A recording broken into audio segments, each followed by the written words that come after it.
Chers frères et sœurs, bienvenue à l'inspiration quotidienne avec moi, le Père Pam Denis. Aujourd'hui, nous tirons notre inspiration de l'évangile de Saint Luc, chapitre 12, versets 16 à 21. Comment gérez-vous votre richesse? Voici ce que le texte dit. Et Jésus leur dit cette parabole. Les terres d'un homme riche avaient beaucoup rapporté. Et il raisonnait en lui-même, disant, « Que ferai-je, car je n'ai pas de place pour serrer ma récolte. Voici, dit-il, ce que je ferai. J'abattrai mes greniers, j'en bâtirai de plus grands, j'y amasserai toute ma récolte et tous mes biens. Et je dirai à mon âme, tu as beaucoup de biens en réserve pour plusieurs années. Repose-toi, mange, bois et réjouis-toi. » Mais Dieu lui dit, « Insensé, cette nuit même ton âme te sera redemandée. Et ce que tu as préparé, pour qui cela sera-t-il?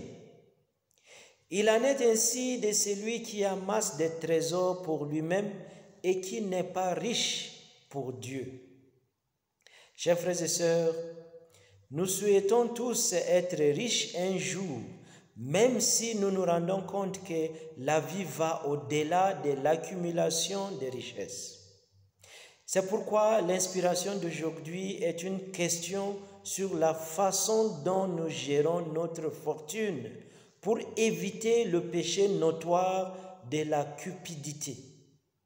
Pour certaines personnes, leur richesse devient leur Dieu et leur religion.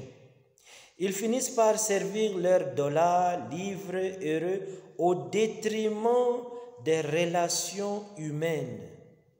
Pour cela, les relations sont endommagées, les familles sont divisées et les mariages sont détruits.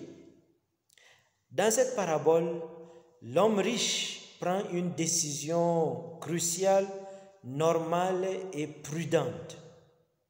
Malheureusement, il ne se rendait pas compte que Dieu l'aurait béni afin qu'à son tour, il puisse être une source de bénédiction pour les autres.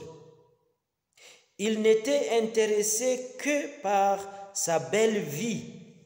Ainsi, ce qui était censé être une occasion de générosité et de bénédiction envers les autres est devenu un obstacle à son salut. Puissions-nous ouvrir nos cœurs aux besoins de nos frères et sœurs et rendre le monde meilleur pour tous. Que Dieu bénisse vos petits efforts quotidiens aujourd'hui et toujours.